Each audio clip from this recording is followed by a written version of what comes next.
आई है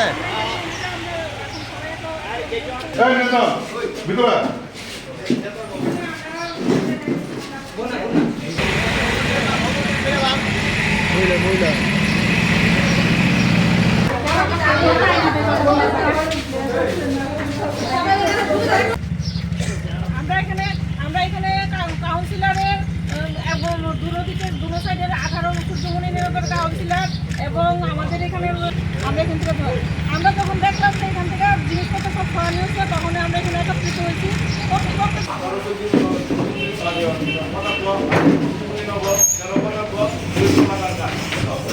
জন্য আমরা এখানে একদম দরকার আমরা এখানে গ্যাস আমরা কোনো রকম এটা সাপোর্ট করতাম না। আমরা পাড়ার মানুষ যে কোনোভাবে একটা আপত্তি বদলে আমরা কৃষ্ণনগর এমনি যদি এখান থেকে আমরা সবসময় তারা ডাকলে পাই না, এর মধ্যে কৃষ্ণনগর যদি যাই তাহলে আমরা কোন সময় আমরা একটা যোগ্যতা থেকে পাবো অক্ষণে কি লয়ে যেতে এখান থেকে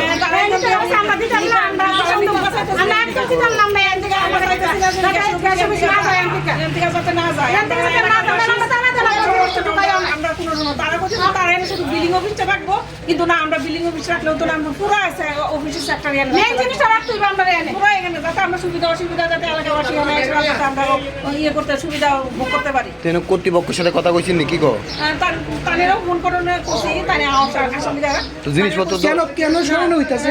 সরানি এই তো তারা কইতাছে এখন এখান থেকে নিতে হবে, কিন্তু আমরা তো এটা চাই না। আমরা কোনো সময় এখানে দরকার লাগলে আমরা এখানে তালা দিয়ে রাখবো, কিন্তু আমরা এলাকা বেশি কত বছর ধরে রাখে না?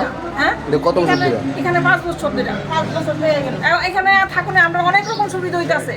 আমরা এলাকার এখানে কি কোন মানুষ এখানে শুধু বিলের লাগে না, একটা আগুন পানি এলাকা এটা ক্ষতিগ্রস্ত হলে আমরা এখান থেকে ফুলকে আমরা নিতে পারি। আমরা কোনো সমস্যা নেই, আমরা এখান থেকে একদম দিতাম না গ্যাস অফিস থেকে জানানো লেগে, কারণ মাল যে মাল বাইর করছে মাল ভিতরে ঢুকায় তালা তালা বনে